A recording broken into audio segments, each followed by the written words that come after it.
With the dumping of Chief of Staff Reince Priebus, President Donald Trump, how Polish populism explains Trump and the rebirth of nationalism. Lewandowski. Priebus ultimately responsible for White House leaks. Crusade. Now Bannon is establishment voice in Trump White House. Moore has done what the lifelong Democrat set out to do with his run for the presidency. Trump has divorced himself from the Republican Party.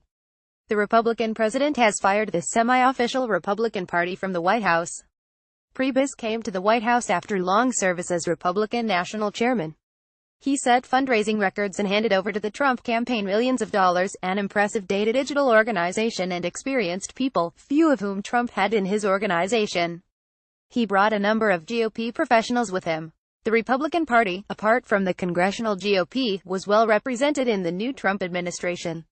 While Trump diehards detest the official Republican Party as do a band of conservatives in the House of Representatives, they all owe their very existence to the official GOP.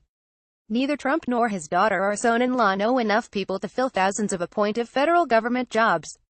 In other words, the GOP establishment is what makes an administration work. Thousands of local, state and federal office holders who govern every day are the team the GOP has working. 247. The GOP establishment has been around since Abraham Lincoln was nominated for the presidency in 1860, and his victory over two Democrats that did the country a favor by splitting Democrat pro-slavery votes. As much as Trump and his base supporters hate the establishment and its backbones, what Trump followers call Rhinos, he cannot succeed as president without it. Throwing them out of the White House sets up Trump's administration for failure.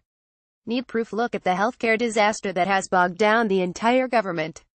Trump base supporters pride themselves in hurling their pejorative Rhino, Republican in name only, at any establishment people whom they define as anyone who wasn't tooting Trump's horn and wears a baseball cap imprinted with "Make America Great Again." If you weren't for Trump running in and winning the Republican primary from the very first day of the campaign, you were the enemy Rhino. The real Rhinos aren't the Reince Priebus of the world, they are Donald Trump and his base supporters. Let us recall that Trump's own children couldn't vote in the New York primary for their father. They were not registered Republicans. Daughter Ivanka and her husband, both in the White House, couldn't vote for Trump in the Republican primary. The same is true of many Trump voters in the states that elected him, Pennsylvania, Michigan and Ohio. Blue-collar Democrats elected him by fewer than 79,000 votes. Trump lost my congressional district by thousands of votes and almost dragged my Republican Congressman Darrell Issa down with him.